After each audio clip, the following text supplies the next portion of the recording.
근데 이렇게 크게 세 개의 카테고리로 우리가 나눠볼 수가 있습니다.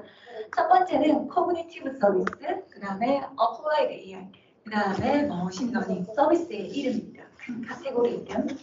자, 먼저 코그니티브 서비스에서 코그니티브가 뭔가 인지하다라는 뜻이잖아요. 그래서 무언가 이미지를 보고 귀로 듣고 그다음에 스피킹하고 글을 읽는 그런 관련된 내용들, 기술들이 커뮤니티브 서비스 안에 다 들어가 있어요. 내가 음성이 필요하다, 그럼 음성 관련을 쓰고 비전이 필요하다, 그럼 비전 사용할 수 있는 거죠. 그 다음에 어플라이드 AI는 여기 코그니티브 서비스에 있는 기술, 네, 이게 코그니티브 서비스고요. 어플라이드 AI는 이름 보면 뭔가 바로 응용할 수 있는 기술이에요. 그래서 여기 코그니티브 서비스에 있는 기술들을 좀 비즈니스에서 주로 쓰이는 그런 시나리오에 맞게 좀 다 바로 사용할 수 있게 보스 서비스라든지 아니 문서 인식, 그다음 비디오 인덱서 이런 식으로 좀 더 기술을 구체화시켜서 서비스로 만들어 놓은 게 어플라이드 AI입니다. 마지막으로 머신러닝 파트인데요. 이 앞에 있는 두 가지 코그니티브 서비스와 어플라이드 AI는 마이크로소프트가 만들어 놓은 모델을 쓰는 거예요. 마이크로소프트가 데이터도 많고 모델도 많고 하니까 그걸 이용해서 멋진 걸 만들어 놓고 자 이걸 여러분들이 쓰세요 하고 제공해 준 게 앞에 두 가지라면 우리 회사에는 우리만의 데이터가 있고 이걸로 학습을 하고 싶어요. 그런 경우가 있겠죠. 그럴 때 머신러닝 여기 안에서 파이썬, R, 자바 등과 같은 언어를 이용해서 데이터 전처리하고 모델 학습시키는 그리고 배포까지 하는 관련된 기술들이 여기에 다 들어가 있습니다. 우리 팀에서 AI를 시작을 해야 돼. 그러면 우리는 그냥 이미지를 읽는 기능만 있으면 돼. 그럼 굳이 이미지 모아서 학습시킬 필요가 없이 여기에서 시작을 하시면 되겠죠. 우리는 보스 서비스를 해야 돼. 그럼 여기에서. 우리 머신러닝 해야 돼. 그럼 저쪽에서 하시면 되는데 이번 애저가 아니라 마이크로소프트 빌드에서는 이 세 개 카테고리 각각에 대해서 중요한 세 기능들을 발표를 했습니다. 하나씩 살펴볼 텐데 가장 먼저 코그니티브 서비스부터 보겠습니다. 코그니티브 서비스에서 마이크로소프트가 가장 이번에 힘주어서 강조했던 건 바로 오픈 AI 서비스예요. 여러분들 오픈 AI 들어보셨나요? 오픈 AI는 테슬라의 일론 머스크가 AI라는 건 모든 사람들이 다 누려야 돼. 해서 말 그대로 오픈 AI라고 해서 비영리 단체로 시작했던 곳이에요. 그래서 여기에서 만든 중요한 기술들이 이제 굉장히 유명해졌죠. 그리고 마이크로소프트가 이제 오픈 AI 기술을 애저에 도입을 하게 되면서 둘 사이가 굉장히 친해졌는데요. 오픈 AI의 유명한 기술은 크게 GPT-3와 그 다음에 코덱스 그 두 가지를 볼 수가 있습니다. 먼저 GPT-3는 언어를 생성해주는 자연어 처리 모델이에요. 이 자연어 처리 모델은 지금까지 있었던 그 어떤 것보다 훨씬 더 규모가 커요. 그래서 대규모 언어 인공지능 모델이라고 하고요. 영어뿐만 아니라 한국어, 중국어, 일본어, 러시아어, 아랍어, 루마니어 등등 거의 전 세계에 있는 모든 랭귀지를 지원을 합니다. 그리고 이 모델은 딥러닝 모델인데 파라미터의 개수가 1750억 개, 굉장히 깊게 만들어졌어요. 그렇기 때문에 성능이 뛰어나기도 하고요. 이 복잡하게 생긴 네트워크에 학습을 시킨 데이터의 양도 45TB입니다. 인터넷에 공개되어 있는 각종 문서와 책, 그리고 우리가 알고 있는 위키피디아까지 전부 다 학습 데이터로 활용을 했습니다. 이 GPT-3는 2020년 6월에 베타 버전이 처음 출시가 되었고요. 그때 이거 사람이 쓰는 거랑 비교가 안 된다라고 말이 나왔었는데 사실 좀 비교가 되긴 하거든요. 혹시 못 보신 분들을 위해서 제가 준비를 해왔습니다. 예, 오픈 AI 홈페이지고요. 애저는 아니고 여기 제가 행사에 오는 분들께 보내는 환영의 인사를 쓰겠다. 행사명은 빌드 애프터 파티고 주체는 마이크로소프트 MVP 한다. 환영의 인사를 써달라라는 것까지 제가 준비를 해놓고 작동을 시키면 안녕하세요. 마이크로소프트 MVP입니다. 2021 빌드 애프터 파티에 오신 것을 환영합니다. 이번 행사에서는 마이크로소프트의 최신 기술 및 제품에 대해 알아보고 직접 사용해보는 시간을 가져볼 수 있습니다.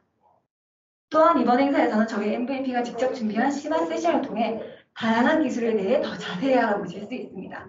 즐거운 시간 되세요. 감사합니다.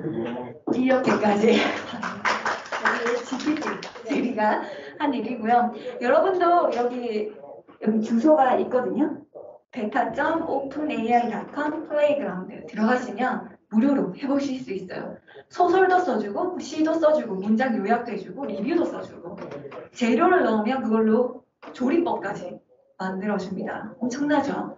이걸 이용해서 Q&A, 챗봇, 문장 수정 너무 다양한 걸 할 수 있어서 이미 많은 기업에서 이 기술을 사용을 하고 있습니다. 네, 이렇게까지 강력한 그리고 대규모 언어 모델을 만들려면 컴퓨터 성능도 좋아야겠죠. 그때 사용했던 컴퓨터가 바로 애저의 AI 슈퍼컴퓨터입니다. 이 GPT-3를 학습하기 위해서 준비된 컴퓨터는 CPU가 28만 5천 개, GPU가 10,000개의 싱글 시스템으로 구성이 되어 있었고요. 이때가 2020년 이때 발표됐을 때 전 세계에 존재하는 슈퍼컴퓨터 중에 5손가락 안에 든다고 하더라고요. 엄청나죠? 이때는 오픈 AI가 비영리 단체였어요. 그래서 이런 걸 준비할 돈이 없으니까 마이크로소프트에서 투자를 했었는데 그렇게 되고 나서 발표하고 몇 달 뒤에 GPT-3는 마이크로소프트에서 독점 라이센스 계약을 했습니다. 이 말은 이 모델, GPT 모델은 마이크로소프트만 접근하고 수정하고 할 수 있는 거예요. 다른 회사들은 그럼 어떻게 쓰냐 하면 모델 자체를 쓰지 못하고 API만 받았었습니다. API에 나 이런 문장 번역해주세요. 그러면 모델이 처리해서 결과값만 받는 그런 식으로 돼서 마이크로소프트만 이 GPT-3에 접근을 할 수 있게 된 거죠. 그리고 이 GPT-3는 이제 유료로 서비스를 하면서 사람들이 이게 독점 계약하고 그 다음에 돈을 받고 하니까 오픈 AI가 아니라 클로즈 AI 아니냐 이런 식으로 얘기가 많이 나왔었는데요. 어쨌든 그만큼 성능이 뛰어나다는 반증이기도 하겠죠. 이 GPT-3를 그냥 오픈 AI에서 API로도 제공을 하지만 마이크로소프트가 그 모델에 직접 영향을 주고 또 거기서 뭔가 조정을 하고 더 맞춤형으로 해서 이번에 오픈 AI 서비스를 출시를 하게 됐고요. 텍스트 분석, 문장 요약, 그 다음에 모델 파인 튜닝까지 전부 다 오픈 AI에서 할 수가 있습니다. 이 오픈 AI 서비스를 전 세계에서 첫 번째로 도입한 회사가 있는데요. 아까 잠깐 키노트에서 지나가듯이 보셨던 카넥스입니다. 카넥스는 미국 최대 중고차 소매 업체예요. 근데 중고차다 보니까 종류, 브랜드, 그 다음에 모델, 연식에 따라서 한 5,000개 종류의 자동차가 있고요. 각각 페이지마다 고객들이 리뷰를 달아놓습니다. 여러분들 자동차 산다 그러면 당연히 사양이랑 가격이 중요하겠지만 리뷰도 정말 꼼꼼하게 찾아보잖아요. 어떤 식의 장점이 있고 단점은 뭔지 그런 것들을 고객들이 다 하나씩 봐야 되는 거예요. 그러면은 너무 피곤하겠죠, 그죠? 그래서 원래는 매뉴얼로 여기는 직원분들이 리뷰를 정리하려고 시도를 했었대요. 근데 그러다 보니까 시간이 너무 오래 걸리고 불편했었는데 여기에 오픈 AI 서비스를 도입해서 이렇게 기존에 썼던 수많은 리뷰들을 GPT-3로 만들어져 있는 오픈 AI 서비스에 넣으면 이렇게 썸머리가 나오게 됩니다. 이 차의 핵심은 뭐고요? 그 다음에 새로운 기능은 뭐고 좋은 점은 이거였고 나쁜 점은 이거였습니다. 한눈에 보일 수 있게 이제 정리를 해준 거죠. 여기 회사 인터뷰에 따르면 만약에 직원들이 수작업을 했다면 11년이 걸렸을 일을 이 오픈 AI 서비스로 금방 할 수 있었고 이걸 이렇게 AI가 만들어주면 바로 그걸 올리는 게 아니라 거기 팀원들이 한번 검토를 해서 그 다음에 최종 승인을 해서 올리게 되는데요. 80% 정도는 그냥 다 프리패스 할 정도로 굉장히 잘 글을 정리해줬다고 합니다. 자, 이게 바로 GPT-3 기술을 마이크로소프트 애저 오픈 AI하고 연동이 된 기술이고요. 두 번째, 코덱스라고 하는 게 있습니다. 코덱스는 GPT-3의 약간 후속작 같은 느낌인데 여기 코드라고 하는 단어가 있죠. 그래서 진짜 코드를 생성하는 거에 최적화되어 있는 기술입니다.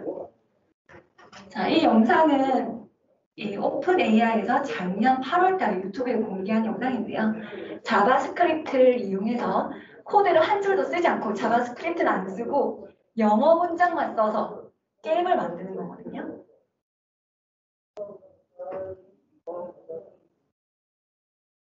자, 인터넷에서 이 이미지의 링크를 복사해오고요. 그 다음에 이 이미지, 로켓 이미지를 추가해라. 그래서 아까 복사했던 주소를 이렇게 입력을 해줬습니다. 그럼 코덱스가 저기에 주석을 달아주고 이렇게 자바스크립트로 코드를 바로 짜줘요. 이렇게 하고 나서 이미지 좀 큰 것 같아. 그러면 좀 작게 만들어. 그리고 또 실행하면 작게 만들려는 코드가 또 이렇게 들어갑니다. 엄청나죠? 그래서 이 기술은 아직까지 무료로 그냥 사람들이 베타 서비스로 사용해 볼 수 있게 돼 있었는데 이 기술도 오픈 AI에 들어오게 되면서 서비스에 적용이 됐습니다. 그게 바로 아까 잠깐 키노트에서 보셨을 GitHub의 코파일럿이라는 서비스인데요. GitHub의 코파일럿 안에 이 코덱스가 들어가 있고요. 지금 여기 보시면은 고 언어로 사용하고 있는데 내가 지금 런타임을 평균적으로 계산하는 거 그걸 이렇게 쓰고 싶다, 펑션으로 만들고 싶다. 그러면은 이렇게 펑션의 이름과 인자만 넣어주면 여기 이쪽은 전부 다 코파일럿이 작성해 준 거예요. 이런 식으로 내가 뭘 하겠다 그러면은 그걸 코드로 만들어주는 기능인 거죠. 이렇게 하나만 만들어주는 게 아니라 여러 가지 제안을 해줘요.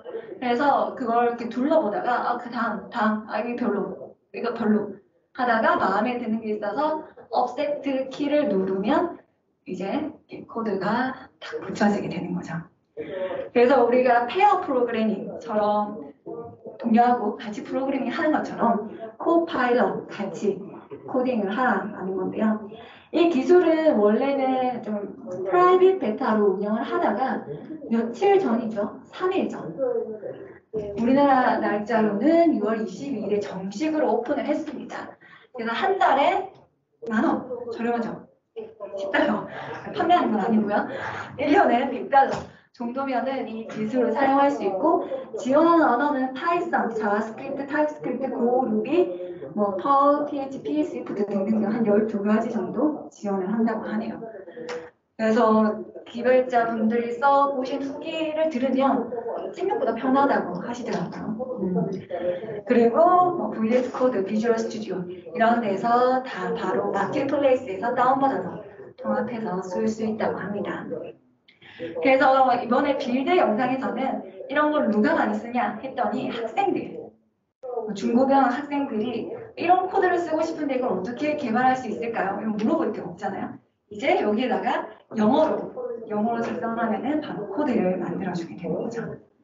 이렇게 GitHub하고도 연동이 되어 있지만 G쉘, 배시, 터셀하고도 연동이 되는 코덱스 CLI도 만들어져 있습니다. 그래서 내 IP 주소가 뭐야? 그러면은 얘가 IP 주소 이렇게 도와주고요. 그 다음에 지금 실행 중인 포트, 여기서 실행되는 이 포트에서 실행된 게 뭐야? 모르면은 또 그것도 알려주고. 옛날에 딱 거기에 맞는 명령을 썼어야 됐잖아요. 자연어 처리로 이런 걸 할 수 있고, 이게 지금 돌아가고 있는데 멈춰, 스탑잇 하면은 멈추고. 엄청나죠? 이런 기능도 있고, 우리가 프로젝트 관리할 때 Git ignore 추가 많이 하잖아요. Git ignore 외부에서 만들어서 추가하는데 여기서 make a Git ignore 하고 거기에 어떤 모듈을 넣어라. 그러면 얘가 알아서 Git ignore를 만들어주고요. 그 다음에 이 파일을 노트패드로 열어줘. 그러면 이렇게 열어서 보면 내가 넣어달라고 했던 모듈이 들어가 있는 것까지 확인할 수 있습니다. 우리가 굳이 어떤 특정한 언어를 엄청 깊게 배우지 않아도 영어를 배워야겠죠, 그러면. 영어, 플레인 영어를 써야 됩니다. 그러니까 긴 문장 말고 간결하게 컴퓨터가 잘 이해할 수 있게 이야기를 해주면은 이런 식으로 동작이 된다고 합니다.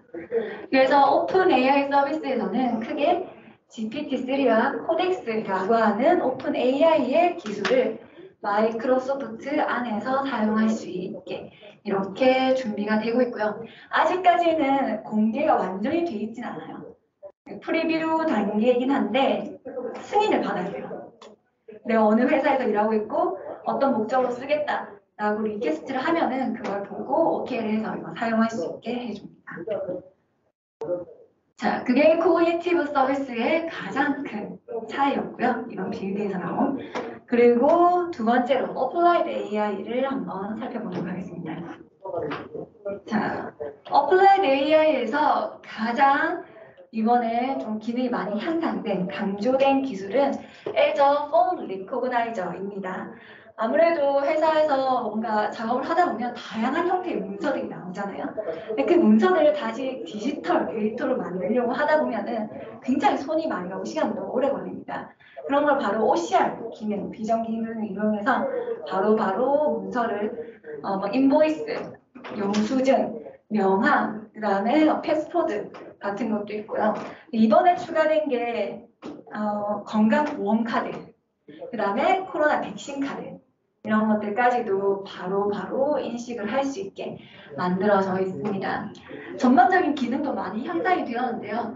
저도 영수증을 하나 찍어봤더니 이 영수증 안에 얼마짜리를 몇 개 샀다. 그러면은 얼마가 된다. 그 다음에 이런 식으로 다 전부 다 우리가 숫자를 일일이 쓰지 않아도 거의 98.8%의 정확도로 뽑아주는 걸 볼 수 있었고요.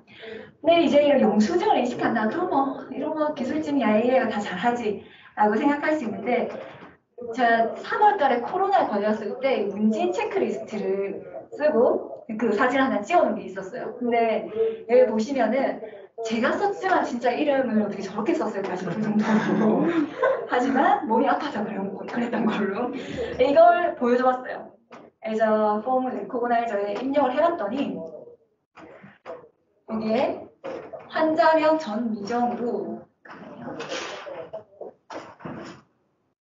여기 보시면은 환자명 전 미정 그래서 어떻게 저런 글씨까지 읽어낼 수 있지? 할 정도로 잘 읽어냈고 더 놀라운 점은 그 다음에 여기 아래쪽에 나오는 표를 다 인식을 해서 그대로 표 형태로 만들어준다는 거였어요.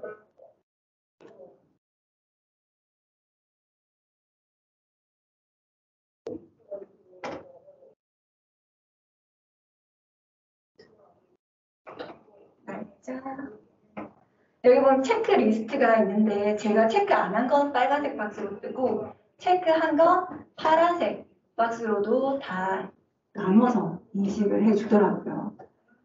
그리고 이걸 표로도 만들어주는데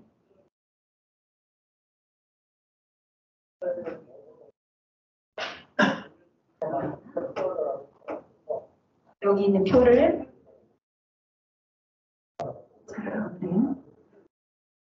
누르면 그대로 표 형태로 이렇게 만들어주는 기능, 그 다음에 제가 체크한 것까지 다 여기에 만들어서 우리가 이런 표들은 사실 이전에는 똑같은 형식으로 맞춰서 데이터화하기가 힘들었는데 이런 것들도 훨씬 손쉽게 만들 수 있게 되어 있습니다. 이 기술을 잘 이용한 곳이 한 군데 있는데요. 바로 에어 캐나다입니다. 에어 캐나다는 전 세계에 정말 많은 고객들이 이용하는 항공사인데요. 2021년에 굉장히 코로나가 심했죠. 그때 9월 캐나다 정부가 연방 규제를 받는 회사는 그 회사에는 전 직원이 코로나 백신 접종을 의무화해야 된다라고 발표를 했습니다. 근데 에어 캐나다에 있는 모든 직원이 이 백신 접종을 받고 그걸 확인을 해야지만 회사를 운영할 수 있게 된 거예요. 근데 주어진 시간은 2개월밖에 없었습니다. 굉장히 상황이 급박했죠, 그때. 에어 캐나다는 전 세계 직원이 3만 명 이상 있고요. 그런데 문제는 이 직원들이 다 흩어져 있다 보니까 백신 접종 카드의 언어도 다 다르고요. 그 다음에 백신의 종류도 다르고 백신의 형태도 다 다릅니다. 어떤 데는 이런 식으로 주고 PDF로 주고 또 어떤 사람은 이렇게 이미지로 주고 또 카드로 주기도 하는데 삐뚤어져 있기도 하고 이렇게 QR코드로 주기도 하고 전부 다 이렇게 다르게 제출을 한 거예요. 처음에는 이걸 수작업으로 했대요. 한 장 한 장 파악해서 데이터화하고 이름 맞는지 확인하고 올바른 접종 카드인지 위조된 거 아닌지 확인하고 그렇게 했는데 이렇게 해서는 2개월 뒤에 회사가 운영이 안 되겠구나. 그래서 애저 폼 레코그나이저를 도입을 했습니다. 이때 이 작업을 했던 AI 팀에는 데이터 과학자 2명, 엔지니어 1명, 시스템 통합자 1명 이렇게만 구성된 굉장히 작은 팀이었는데요. 이분들이 확인을 했던 건 첫 번째, 이 증명서가 그 나라에서 발급되는 유효한 형태인가 그걸 기존에 찍어놨던 거하고 비교를 할 수 있게 스텝을 만들었고요. 그 다음에 접종 정보, 그러니까 백신의 종류와 맞은 날짜가 올바르게 기입이 되어 있는가. 그 다음에 증명서의 이름과 캐나다 직원 DBA에 저장되어 있는 것과 동일한가. 이 세 가지를 좀 더 검토해서 맞으면은 이 직원은 오케이 그런 식으로 작업을 했는데 무려 한 달 만에 50% 이상의 문서를 처리할 수 있었다고 합니다. 그래서 에어 캐나다에서는 이때 백신 카드를 시작으로 점점 더 다양한 업무에 이런 기능들을 통합을 했다고 하는데요.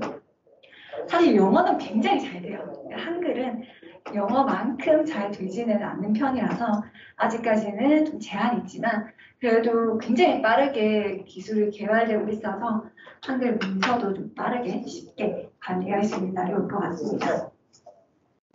자, 여기까지는 코그니티브 서비스와 어플라이드 AI이니까 마이크로소프트의 기술이에요.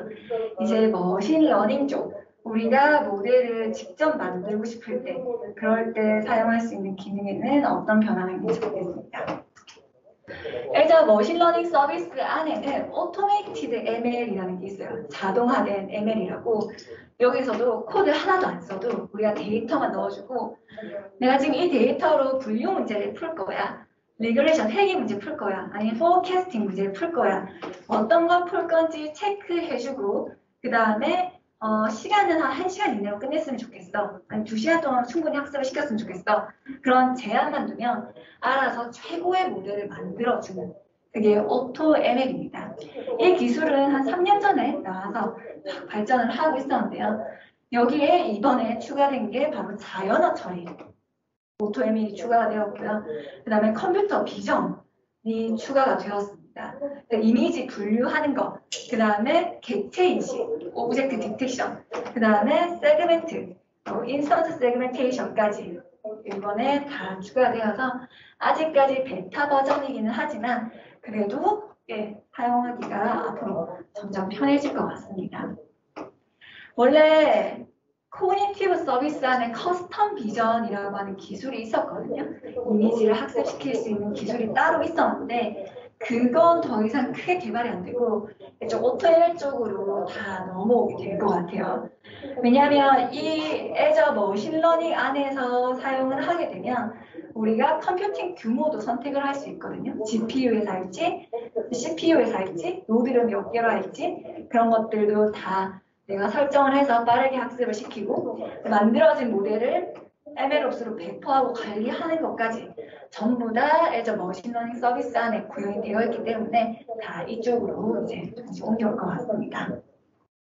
이게 첫 번째 변화였고요. 두 번째 굉장히 강조를 많이 했었는데 기존에는 오토ML 만들면 이게 제일 좋은 모델이야. 성능은 얼마나 나왔어? 라는 것만 나왔어요. 근데 이제 어떻게 이 모델이 만들어졌는지 코드로 생성을 해줍니다.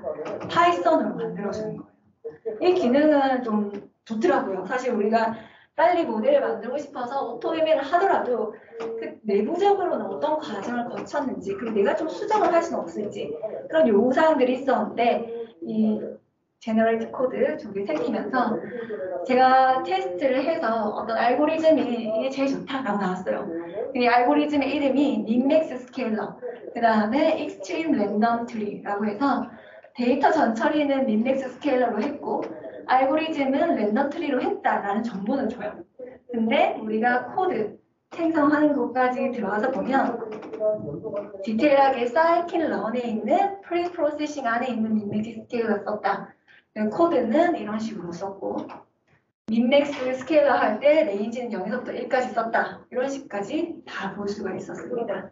그 다음에 알고리즘 생성할 때도 안상블 모델을 가져다 썼고 그 안에 있는 기본 인자값들을 이렇게 세팅을 했더니 모델이 잘 나왔어 라는 것까지 다 알려주기 때문에 우리가 그러면 이거 값을 하나 바꿔볼까? 이 값을 바꿔볼까? 우리가 조금씩 커스텀해서 할 수가 있겠죠. 이 기술도 지금 베타로 다 공개가 돼 있어서 여러분들이 AutoML 모델 학습시켜보면은 코드 생성하는 것까지 다 보실 수가 있습니다. 그리고 또 굉장히 빌드에서 강조되었던 거 하나는 책임감 있는 AI, Responsible AI. 이게 너무 기니까 줄여서 RAI라고 하더라고요. 이 책임감 있는 AI는 사실 마이크로소프트가 한 3년 전부터 엄청나게 강조를 해왔습니다.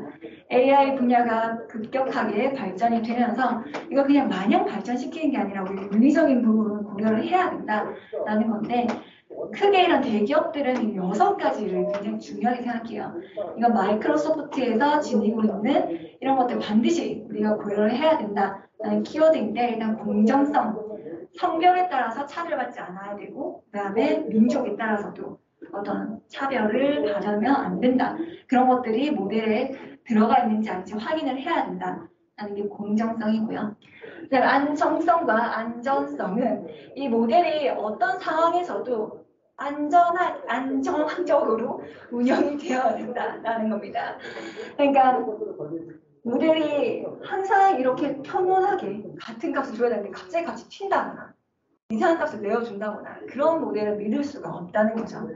그 다음에 당연히 데이터에 있는 개인정보 보안, 그 다음에 보안 문제까지 외부에서 접근을 해서 막 빼갈 수 있거나 그런 건 고려를 해야 되고 그 다음에 포용성. 아까 봤던 공정성하고 조금 비슷한 내용이긴 한데 포용성은 이 AI 모델을 누구나 다 사용할 수 있어야 된다. 특정 그룹이나 아니면 특정 계층에 있는 사람들을 위한 게 아니라 누구나 다 사용할 수 있어야 된다라는 거고요. 그 다음에 투명성. 우리가 보통 딥러닝이라고 하면은 블랙박스라고 하잖아요. 안에서 무슨 일이 일어나는지 알 수가 없다라고 하는데 그런 게 아니라 우리가 이 모델을 이해하고 이런 결과가 왜 나왔는지 어느 정도는 파악을 할 수 있어야 된다. 그래서 관련된 오픈소스들이 많이 나와 있습니다. 그리고 항상 모델을 쓰고 그 모델에서 나온 예측 결과를 쓸 때는 그 결과에 책임을 가져야 된다는 거예요. 특히 병원에서 굉장히 중요한데요. 수술을 하려고 하는데 어떤 수술 기법 그리고 어떤 약물을 처리를 해야 되냐 이런 거 결정할 때 인공지능을 많이 활용하고 있습니다. 그런데 이 결과가 왜 나왔는지 알 수가 없다면 그걸 믿고 사용하기 힘들겠죠. 그래서 특히 이런 내용들은 금융권하고 의료계에서 도입을 많이 하고 있습니다. 이런 것들을 사실 하려면 좀 쉽지가 않은데 앞서 말씀드렸던 것처럼 마이크로소프트가 개발한 코그니티브 서비스와 어플라이드 AI는 이미 AI가 적용이 되어 있습니다. 그래서 GPT-3를 썼던 오픈 AI 서비스에서 문장을 만들어내 주잖아요. 근데 거기 막 혐오적인 발언이 있거나 아니면은 욕설이 있거나 인종을 차별한다든지 그런 게 나오면 안 되기 때문에 사전에 나오는 아웃풋을 한 번 다 필터링을 합니다. 그렇게 해서 고객이 받았을 때 보면 안 되는 그런 내용들이 나오지 않도록 그렇게 해주는 게 다 설계가 되어 있고요. 문제는 이쪽입니다. 이제 일반 사용자들이 직접 모델을 만든다. 그럼 거기서는 어떻게 RAI를 적용을 할 수 있을 거냐라는 건데 이번에 머신러닝 서비스 안에 Responsible AI 대시보드라는 게 추가가 됐습니다. 대시보드 안에서는 기본적으로 내가 가지고 있는 데이터가 어떻게 분포되어 있는지 살펴볼 수 있고 그 다음에 유난히 에러 값이 좀 많이 차이 나는 어떤 데이터의 군집이 있을 수 있겠죠. 그러면은 어떤 사람들의 경우에 이때 굉장히 에러 값이 높게 나오더라. 왜 여기서 에러 값이 높게 나오는 건지 그걸 분석할 수 있게 에러 트리를 이렇게 제공을 해줍니다. 그러면은 우리가 전반적으로 봤을 때 에러 값은 0.5지만 여기서는 유난히 에러가 막 2로 높게 나오네? 왜 이런 걸까? 데이터가 잘못된 건가? 모델이 잘못된 건가? 확인을 해볼 수가 있고요. 그뿐만 아니라 스코어 테이블이라고 해서 우리가 가지고 있는 이 모델의 최고 성능은 어디까지 나올 수 있고 최고 에러는 어디까지 나온다 라는 것도 다 이야기를 해줍니다. 성능이라고 하는 건 사실 평균을 낸 값이기 때문에 그 숫자만 가지고는 믿기가 힘들잖아요. 그래서 최고의 성능과 그 다음에 최저 성능, 그 다음에 어떤 데이터 분질에서 에러가 많이 나오고 적게 나오고 그런 것들까지도 다 정리를 PDF로 해준다고 합니다. 그래서 어떤 데이터 안에 개발자들 사용하는 OS가 윈도우, 맥, 리눅스 이렇게 돼 있을 때 그 각각에 대해서 에러 편차가 어느 정도 된다라는 것들도 확인을 할 수가 있고요. 네, 이렇게 잘 만들어져 있긴 한데 이제부터 막 시작을 할 수 있게 베타 서비스로 오픈을 했습니다. 근데 모든 모델에 대해서 다 이걸 제공하진 않고요. 케라스, 파이토치, 텐서플로우는 아직 안 되고 사이킨런으로 만들어진 모델에 대해서만 지금 대시보드를 만들어준다고 해요. 근데 아마 이런 것도 점차 확대가 될 것 같습니다. 자, 그래서 이렇게 코그니티브 서비스와 어플라이드 머신러닝 각각에 있는 주요 변화들 위주로 살펴봤는데요. 다시 정리를 해보면 주요 키워드들은 요건 것 같아요. 이번에 AI 세션이 한 30개가 넘게 있었거든요. 그래서 여러 개를 봤는데 끊임없이 이 단어들이 나왔었어요. 그래서 오픈 AI 서비스에는 GPT-3와 코덱스, 지금 GPT-4를 준비하고 있다고 하더라고요. 3보다 훨씬 더 큰 대규모로 만들고 있어서 그것도 나오면은 기술이 더 크게 발전이 될 것 같고요. 사실 GPT-3는 활용도가 너무 높습니다. 그래서 다양한 곳에서 쓰이고 있는데 어쨌든 마이크로소프트하고 독점 계약을 했고 토도 아무래도 마이크로소프트 AI 슈퍼컴퓨터에서 학습이 될 거라서 앞으로 이런 기술 발전을 마이크로소프트가 압도를 하지 않을까 하는 생각이 들고요. 그 다음에 코덱스는 코드를 만들어주는 기법에서 깃허브에 들어가 있고 저도 결제를 할까 싶더라고요. 찾아보니까 괜찮은 것 같아서.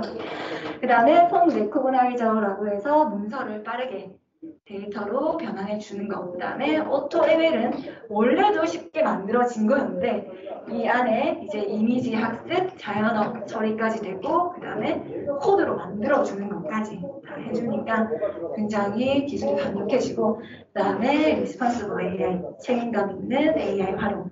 그 다음에 전반적으로 사용하고 있는 커맨드 라인 인터페이스하고 파이썬 SDK가 다 버전 2로 업그레이드가 됐습니다. 그래서 이 기술들이 이번에 다 녹아있고요. 그다음에 마지막으로 들어가 있는 코팔럿이랑 같은 거라고. 네, 코덱스가 원래 AI 모델의 이름이고요. 그 모델을 적용해서 만들어진 서비스가 깃허브. 그렇죠. 네. 네, 이렇게 만들어졌고 그 다음에 마지막으로 발표된 건 마이크로소프트와 다른 기업들과의 파트너십입니다. 먼저 메타, 페이스북, 메타로 이름이 바뀌었죠.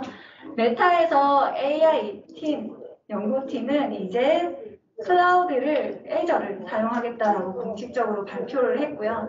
기존에도 애저를 사용하고 있었지만 앞으로 애저 AI 슈퍼컴퓨터를 더 많이 사용할 계획이고요. 그 다음에 메타는 파이토치를 쓰죠. 그래서 파이토치를 좀 더 효율적으로 쉽게 쓸 수 있도록 만들어줄 거고 그 다음에 AMD는 이제 아마 GPT-4를 여기에서 학습을 시키는 게 아닌가 싶은데요. 최초로 N200 GPU라고 해서 지금 플래그십으로 가지고 있는 AMD의 제품을 지금 활용을 하겠다라고 발표를 했고 그 다음에 AMD 하드웨어에서 파이토치를 최적화시키겠다라는 것까지 발표를 했습니다. 그 다음에 허깅페이스는 오픈소스로 하루에 사용자가 한 10만 명 정도 된다고 하더라고요. 굉장히 많이 쓰고 있는데 이 허깅페이스는 모델을 제공하지만 이 모델을 실제 서비스에서 배포, 그다음에 확장하려면 결국 클라우드가 필요합니다. 그걸 쉽게 연계할 수 있는 게 애저에 생기게 되었고요. 관련된 자세한 내용은 바로 세션 2 김태형 아드님께서 진행을 해주실 거예요. 자, 이렇게 빌드에는 이번에 200개 이상의 세션이 있었고요. 330개 이상의 AI 세션, 그다음에 그 중에 몇 개는 라이브 세션으로 진행을 했어요. 대부분은 사전 녹화를 해서 그거를 그 시간에 틀어주는 방식으로 진행을 했었는데요. 이번에 라이브 세션에 저도 참여를 했습니다. 라이브로 새벽에 진행되고 있었는데 AI팀의 최고 책임자 에릭 보이드하고 프로덕트 매니저하고 진행할 때 저기 뒤에 보면은 AI MVP들이 다 모여서 방청객으로 들어가 있거든요. 그리고 들어가서 손을 박수치는 방청객 역할을 했습니다. 근데 사실 딱히 크게 한 일은 없는데 이게 잠깐 나오는 것 때문에 일주일 전에 사전 미팅을 한번 했었어요.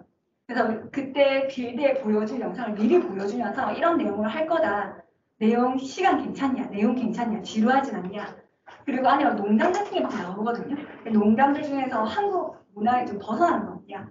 그런 것까지 한 명 한 명 다 이야기를 하면서 굉장히 컨텐츠에 신경을 많이 쓰더라고요. 그리고 나서 행사가 있기 이틀 전에는 리허설을 또 하더라고요. 그래서 MVP들이 어떻게 해야 되는지, 그리고 뭐 초록색 옷 입으면 안 되고 얼굴 각도 이렇게 좀 바꿔달라, 뒤에는 뭐 치워달라, 엄청 꼼꼼하게 하나하나 영상이랑 사운드 설정을 이렇게 해달라 이런 식으로 다 하고, 그러고 나서 이제 빌드에서 아까 박수 치는 장면이 나왔었는데요. 그렇게 하고 나니까 그냥 올리는 게 아니라 진짜 전 세계 사람들이 노력을 해서 만들어지는 행사구나 라는 생각이 들었고요. 그 다음에 거기에 저도 어쨌든 박수만 쳤지만 살짝 참여할 수 있어서 굉장히 뿌듯했던 행사였습니다. 그리고 지금 애프터 파티로 한 달이 지난 지금 여러분들하고 같이 나눌 수 있어서 더 의미가 있는 것 같습니다. 제 세션은 여기서 마치도록 할 거고요. 저도 홍보 하나 하면 유튜브에 친절하게 구독과 좋아요 해주시면 감사하겠습니다. 그러면 제 세션은 여기서 마치도록 하겠습니다. 네. 네, 짧은 시간에 좀 어떠셨나요? 좀 유익하셨나요? 네. 네, 너무 잘 들어오시는 것 같아서 뒤에서 보는 애는 좀 뿌듯했습니다. 자, 그럼 지금부터 질문을 좀 받으려고 하는데요. 일단 질문 하실 분 일단 손 한번 들어볼까요? 네. 자, 하고 싶다. 한 분, 두 분 계시고요. 또, 괜찮아요. 들어주세요. 제일 먼저 질문 드릴까요? 자, 그럼 두 분 다 들어오셨는데, 좀 여기 앞에 계신 분부터 좀 질문 좀 받아보도록 할게요. 네. 마이크로 해야지만 기회가 되기 때문에. 강의 너무 잘 듣고요.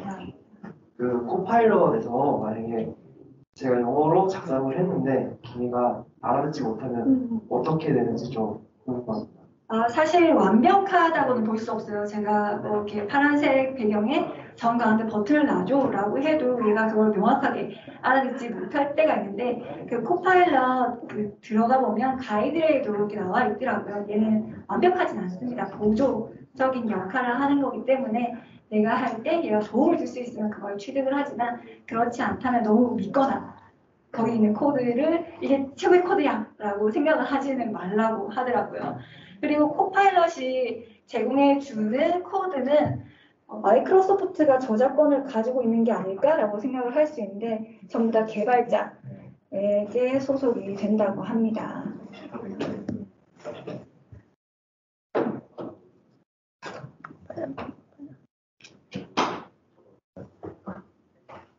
그래서 1년을 끊으면 2달을 무료로 써볼 수가 있거든요. 그래서 2달 먼저 써보시고 이게 이렇게 작동되는구나. 진짜 시간이 좀 단축되는 느낌? 내가 전혀 코드를 모르는데 새롭게 만들어낸다라는 건 많이 안 되는 것 같고, 시간을 조금 단축시키고 새로운 코드 유형을 볼 수 있다? 그런 정도로 생각하시면 좋을 것 같아요. 그리고 하나 더 제가 그 회사에서 이제 컴퓨터 비전 쪽으로 학습을 시켜본 경험이 있는데, 그러면은 거기서 이제 코드도 얻어볼 수 있다고 아까 들었는데, 그러면은 결국에 어디까지 유로 가공을 해서 코드를 받았을 때 그냥 코드만 가지고 그냥 또 가서 회사에 있는 자원으로도 돌려볼 수도 있고. 네, 가능합니다. 아까 보셨듯이 그냥 일반적인 뭐 레귤레이션이나 클래시피케이션 이런 것들은 사이클럼 이런 걸 쓰기 때문에 거기에 있는 패키지들만 로컬에 잘 세팅을 해주시면은 충분히 다 사용을 하실 수가 있어요. 결국에는 그러면은 애저에 있는 그런 컴퓨터 리소스를 쓰는 거에 대해서만 돈을 내는 거예요. 그렇죠, 그렇죠. 만들어진 모델을 다운받아서 로컬에서 내가 쓰거나 아니면 코드를 내가 가져와서 쓰거나 그거는 네, 자유인 거죠. 감사합니다. 네, 박수 한번 부탁드립니다. 네, 이 질문이시죠? 네, 전 강의 잘 들었습니다. 제가 궁금한 건 약간 민감한 질문일 수도 있는데, 그 네이버, 제가 알기로 네이버 클로바에서 만든 하이퍼 클로바 같은 경우에는 데이터를 그 네이버 속의 블로그나 아니면 뉴스 같은 데이터를 축적된 거를 그 학습을 시켜서 만들어진 모델로 알고 있는데, GPT-3 같은 경우에는 어떤 데이터를 가지고 학습을 시켰었는지가 네, 맞아요. 이번에 네이버에서 엄청 대규모로 만들었는데 그럼 한글만 이렇게 많은 50년치 뉴스하고 그다음에 블로그 지금까지 네이버 블로그에 올라와 있는 것들 학습시켜서 GPT-3보다 파라미터 개수가 더 많게 학습을 했더라고요. 그래서 퍼블릭에 공개는 되지 않았지만 잘 사용을 하고 있는 것 같은데 GPT-3는 그런 데이터 소스를 가지고 있지는 않으니까 그죠? 저도 궁금해서 논문을 찾아봤었거든요. 보니까 위키피디아 데이터가 한 5% 정도 들어가 있고 그다음에 책 관련된 게 또 한 7% 정도 들어가 있고 나머지는 이름이 정확하게 생각 안 나는데 크롤링을 하는 공개 크롤링 데이터가 쌓여 있는 사이트가 있어요.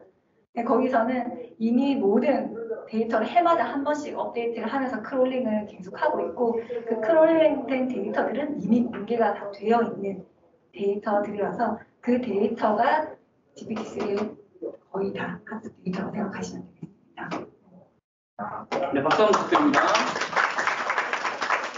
자, 또 혹시 질문 있으신 분? 아, 네, 저 뒤에 계시네요. 네, 제가 좀 그렇게 마이크가 있어야지만 되기 때문에.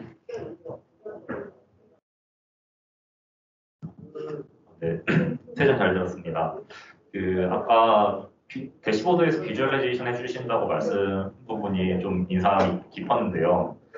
이제 거기 부분에서 그럼 이제 비주얼라이제이션을 할 때 매트릭이나 로스 같은 게 커스텀을 해가지고 사용할 수 있는 건지 그게 좀 궁금합니다. 아, 네, 맞습니다. 그 아까 화면에서 대시보드가 만들어지면 그 화면에서 내가 이런 에러가 있는 걸 보고 그 에러만 좀 더 개선을 하고 싶다. 그러면 그 안에서 다시 학습을 시키는 기능까지 들어가 있습니다. 그래서 실시간으로 에러가 어떻게 바뀌는지 그 에러 값이 바뀌는 거에 따라서 학습을 계속 시켜보면서 더 나은 모델을 만들 수 있게 해주는 용도로 개발된 게 대시보드라고 생각하시면 되겠습니다. 이제 로스 같은 경우 제가 말씀드린 네네. 커스텀 로스 같은 게 좀 그런 것도 사용이 가능한지 그런 게 좀 궁금하거든요. 아까 말씀드렸던 것처럼 아직까지는 모든 것의 함수에 대해서 다 가져와서 분석을 하기는 힘들어서 사이클런 모델로만 구현되어 있는 것만 지금 분석이 가능하고요.